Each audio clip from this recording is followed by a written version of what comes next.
So instant reaction to seeing Steve Tandy has just been named as Wales head coach. Kind of come out of nowhere, didn't really expect this today, but finally Wales have a head coach. The first Welsh head coach since Gareth Jenkins in 2007. Kind of know how that went, but be positive.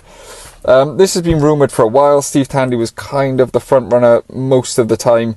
Although Gregor Townsend did pour some cold water over it about a month ago and it all went quiet. I thought maybe they'd move past him when Dave Redding came in, but they've gone back to Tandy and he's going to be their man going forward. So yeah, there's a couple of pros and cons. A little bit uninspiring, you have to say, and that's no disrespect to Steve Tandy. Not an awful lot of pedigree as a head coach.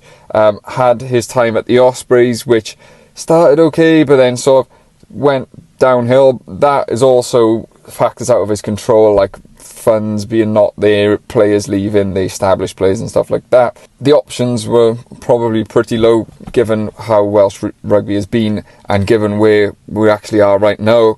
And there's a lot of uncertainty with the regions and stuff like that. So I guess having a coach familiar with the mess that Welsh rugby is can be a positive. Hopefully he can work more closely with whatever iteration of the regions come in the next couple of months or years, and that will help with some continuity and alignment throughout senior Welsh rugby, which is really crucially what we need. Some positives, he's coming in, the losing streak is finally over. Whether we start a new one, I don't know, but as he starts, he's starting with a clean slate, and the last game Wales had, they won, so good for him. They didn't drop further down the rankings like they potentially could have, so we're going to have slightly more favourable group in the World Cup. No sort of news on how long his contract is, but it's definitely going to be to the World Cup. Whether it'll be further, I guess, will be dependent on results. No news yet as to who his coaching staff will be. I think it might end up being similar to Matt Sherratt, maybe like the likes of Danny Wilson, Adam Jones, but he'll have his own people in mind. The expectations are going to be low, so there's not as much pressure on this as another head coach maybe with a lot of pedigree coming in. So maybe he's going to have a little bit more time.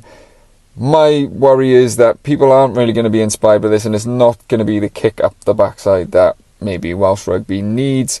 But there's a decent group of youngish players, not an awful lot of experience in that squad, but if he can get them to believe, get some results early, maybe pick one or two results up in this autumn, and maybe build something into the future. Got a lot of sort of good reputation as working with players individually and for his defensive systems, but it remains to be seen what he's going to be like as a head coach. But I wouldn't say I'm excited by this, but it's okay. I'm happy. I'm not annoyed like some people are going to be, and I think we just need to get behind him now. Welsh rugby is in such a mess that let's get behind the head coach, let's get behind this group of players, and hopefully we can start building from ground zero where we are at the moment, and it starts going upwards, and we'll see where we end up come the World Cup. But that's my thoughts. Let me know what you think as Tandy as head coach, and I will catch you on the next one.